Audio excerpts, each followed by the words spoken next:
2022. Thank you for watching a live episode of Life with Sharon Midday Motivation. My midday motivation warriors, it is Friday. The weekend is upon us, and it is a beautiful day to be alive. Thank you for joining me today. You are watching Life with Sharon Midday Motivation on the Full Life Communications channel and page on Facebook and YouTube. Please subscribe to the page, share the feed, put comments or questions in the feed.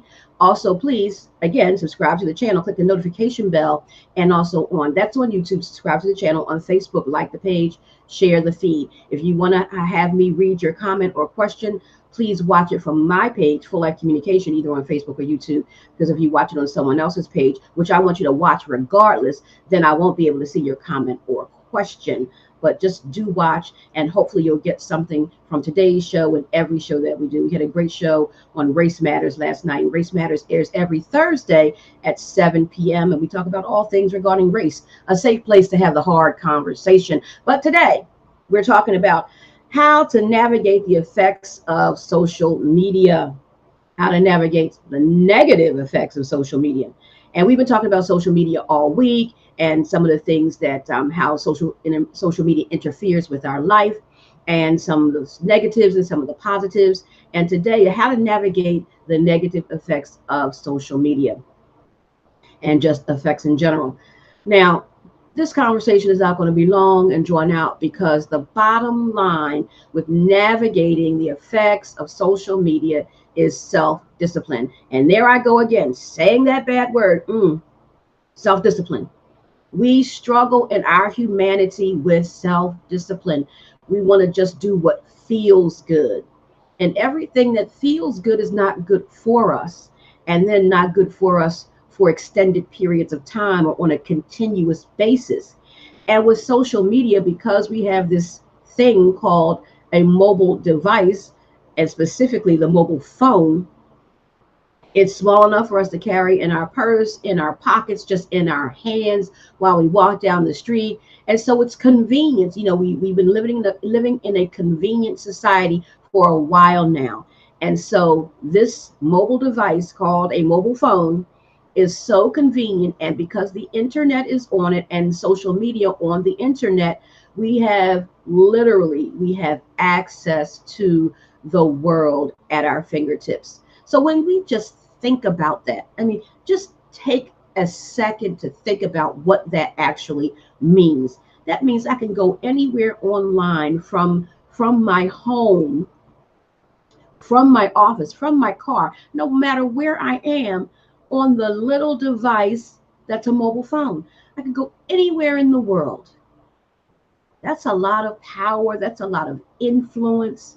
That's a lot of time, because you could spend hours just investigating, researching, just looking for things that are out there. And you know, when you see one thing, it'll have something else on this, and you'll click on something else. And so it's the nonstop clicking on these things that catch your attention. And again, that's what it's designed to do, because it's designed to make money. And all those ads and things that are on there, they want you to click on them. That's why they make them so attractive to us. And again, I've been saying all week, there's psychology behind social media.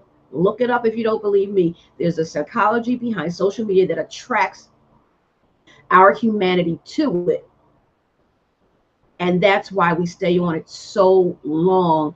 And then it begins to interfere with our lives in negative ways, because we're wasting time. Now, again, I'm not speaking to those times where we're investing time by using social media for business purposes, or to catch up with a family member or a friend, or to, you know, have meetings, and just to do things that are constructive, productive, and to better relationships, because it helps to connect us. We're connected to people who we wouldn't normally be connected to just because of sheer distance.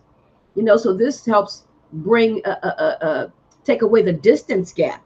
So for a friend I might have in California, and I'm all the way on the East Coast, well, now we can talk however often we want and actually see each other and have conversations and set up whatever we want. And we can meet in businesses for people who are around the world. We don't have to be in the same space, physical space, in an office to meet. So it has its benefits for sure. But what it's not good for, it's not good for. and it takes a toll on our mental and emotional well-being, which we've been talking about that all week. It takes a toll on our stress level. It can contribute to how easily annoyed or irritable we are, to say, because, for instance, I'm on my phone too much, and my friend or my mate is complaining, and now I'm irritable because you're trying to tell me to get off my phone because I want to be on my phone. And so now I'm irritated. Whereas if that wasn't the case and we were just socializing, there would be no interference from my phone, and then I wouldn't be irritated because someone is telling me not to do something. So it has these subtle ways that we're not paying attention to oftentimes, that's interfering with our relationships, interfering with our mood, interfering with our sleep, interfering with our studies, interfering in the workplace, because we spend too much time in the workplace, on the internet, on social media, when we should be doing our employer's job that they hired us for. So it interferes with a lot of things, and we're not making a conscious effort. I'm not saying everybody, because some of us are, but a lot of people aren't making a conscious effort to be intentional about how much time we're spending on social media and how much of my time it's taking away from my relationships, right? And those of us who were not born, with a cell phone in our hands, so that those of us who have some age on us, cell phones weren't a thing, mobile devices weren't a thing, the internet wasn't even a thing, or computers and laptops. So we know the age of getting together and having fun and communicating without a mobile device. But there's people who are born now, young people who are born now, is they don't know that world. So they don't see how it's taking away from relationships, because they don't know a world without it. So that's when it's imperative upon parents to put some restrictions on how often and when and where their young people, their children, are using the cell phones. And I think parents need to take more control. We're going to have family dinner together, put the phones away. But parents, you have to be the first partaker of that rule. You put your phones away. It can't just be the kids putting their phones away and the parents are on their phones. No, this is family time. And if this is family time, then it's our time, and none of us should be on our devices. Or if there's a family game night, not just, dinner time every night. If you have a family game night, or just a family meeting, or your family getting together to relate to one another, whatever the case may be, the cell phone, the mobile phone, the tablet, all of that should be put away, just so you guys can enjoy one another's company without distraction. Because if someone is on their mobile device, they can't multitask like that and give you 100% of their attention and give that device 100% of their attention. You know who's going to lose out? The person who's sitting in front of them. The phone is going to win out. And I'm saying every time, that's just my opinion, doesn't mean I'm right. But the phone is going to win out most of the time, because you know what? My head is down looking into the phone.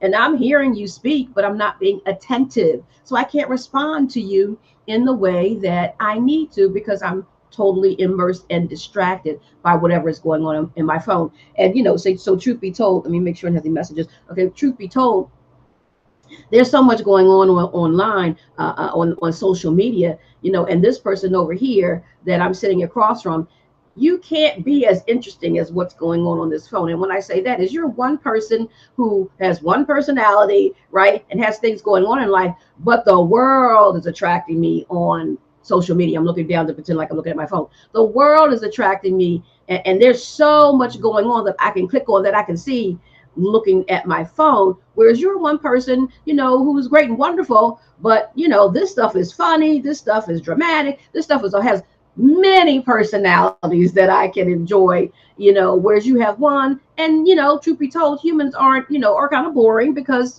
that's just who we are, right? I mean, not that we don't have exciting things going on, but we can't be as interesting as the internet, because the internet has everything on it. I'm just one person. I'm just me. You're just one person. You're just you. Sometimes I can be interesting. Sometimes I can not be interesting. Sometimes I can be boring. Sometimes I can be exciting. But the internet, I can find excitement all the time just by looking at a video that I like, that I find humorous, or another type of video that I like just because of the subject matter. As a human, I can't compete with that. That's too much. So I have to put the discipline I have to have the self-discipline in order to say, you know what, this is not the time or place to pull out the cell phone. And self-discipline is the key to navigating the effects of social media. We can say everything we want to say, but until I put the boundaries on myself, nobody's going to put the boundaries on them for me because they can't. You can tell me all day long not to do something, but until I choose to do it, I'm not going to do it. And so I have to take, and we have to take a hard, long look at ourselves and what it is that we're doing each and every moment. And I say this almost every day. We have to live intentionally, because if we're not living intentionally, we're not going to do it. And then also too, just think, the golden rule: treat other people the way I want to be treated. If you're speaking to someone and their head is in their phone, would you like it? Absolutely not. So why do you think another person would like it when you do it? So that is really the key. Putting that phone down while you're out with friends and family, and or family enjoying time together. Put the phone down. When it's time for bed, put the phone down. When you're out at the movies, put the phone down. When you're walking down the street or driving in your car, put the phone down. All of these are ways to avoid the negative effects of social media. You drive in the car, you got the phone and you're looking at it, that's recipe for an accident and possibly harming someone and possibly killing someone and yourself. It's a recipe for disaster. Walking down the street, you could, possibly get hit by a car because your face is in your phone and now you didn't see the red light and you're crossing the street. Or you're just not aware of your surroundings. And so therefore, if you're not as aware of your surroundings because you're looking at a phone, then you might not, something could be going on that you're not aware of. And now you're more in harm's way than if you did not have your face in the phone, because now maybe you could have taken some action that may have avoided something for you in that moment, because your awareness was taken away because you were in your phone. So there's all these things that we can do.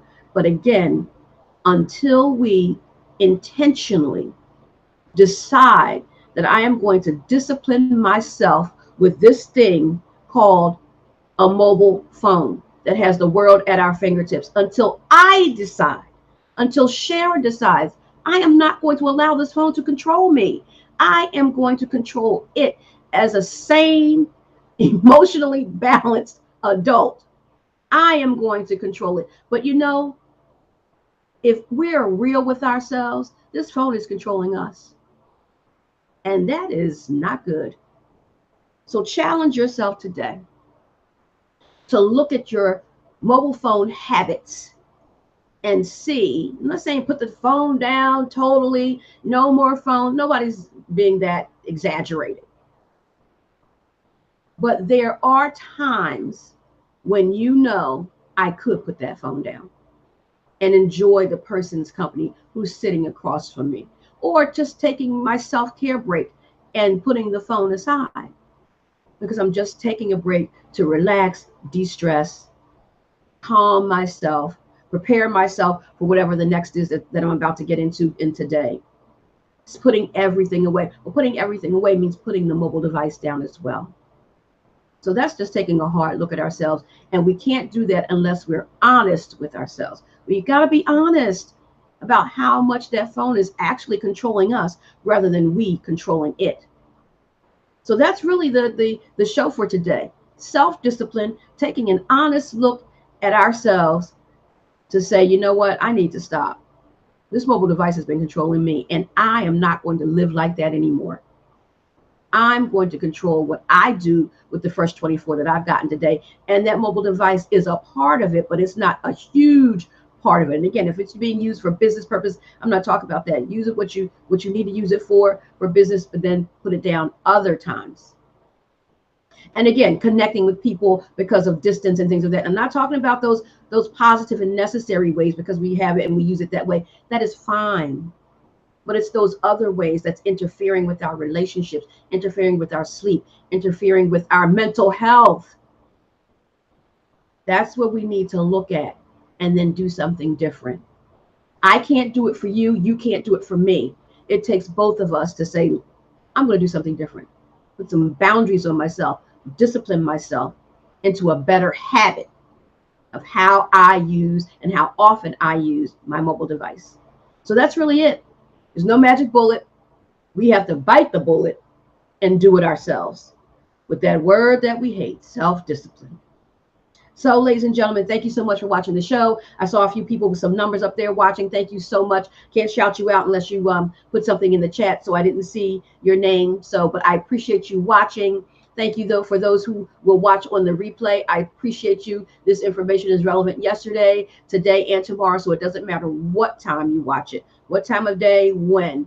It's always relevant, and I appreciate you watching. And hopefully, I've said something that will spur you on to your next in a positive way and being present in today. So today's message: put some discipline on yourself with the amount of time you spend on social media.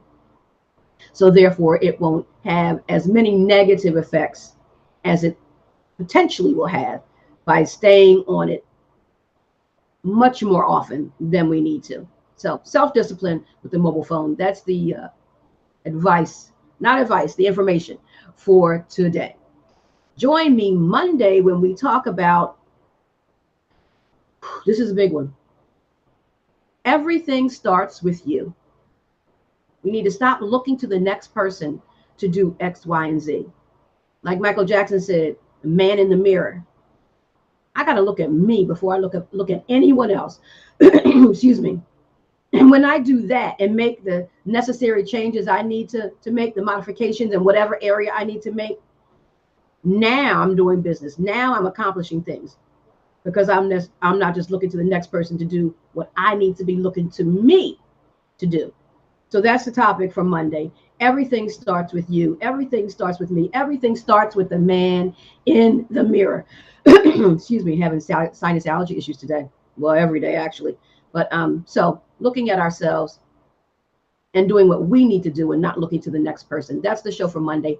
It is Friday. Have a great weekend. It is Resurrection Weekend. Jesus Christ, my Lord and Savior. This is the greatest weekend that ever was because he lived, he died, and he rose again. And that's how we have the salvation of life in Jesus Christ. And so I give my Lord and Savior all the honor, glory that is due to his name today. Thank you, Jesus, for dying on the cross for me and for the world. Just want to give Jesus his props today. It's Good Friday. He deserves all that and more. So have a great Resurrection Weekend and be safe and enjoy your family and friends. And join me Monday for another live episode of Life with Sharon, Midday Motivation. Take care. God bless. Shalom.